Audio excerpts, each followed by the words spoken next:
জীবনে যখনই আপনি কিছু একটা লাভ করবেন তখন সেটা হারানোর ভয় তার সাথেই চলে আসে।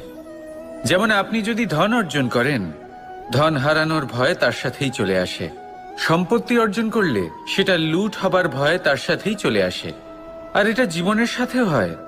যেই মুহূর্তে আপনি জন্ম নেন, মৃত্যুর ভয় তার সাথেই চলে আসে। জন্ম না নিলে মৃত্যু কিভাবে হবে? মৃত্যুর ভয় কোথা থেকে আসবে? এবার এই ভয় কি সেটা আপনাকে বুঝিয়ে বলি। এই ভয় যদি মনের মধ্যে থাকে, জীবনে থাকে, তাহলে যা কিছু লাভ করবেন, সুখ, সম্পত্তি, সুবিধা, ধন, এইগুলি লাভ করার একটা আনন্দ থাকে, এদের সাথে জীবনযাপন করার একটা আনন্দ থাকে। এই ভয় সেই আনন্দ আপনার থেকে কেড়ে নেয়। ধরে নিন কাল আপনার মৃত্যু হতে চলেছে। এবার কালকের মৃত্যুর ভয়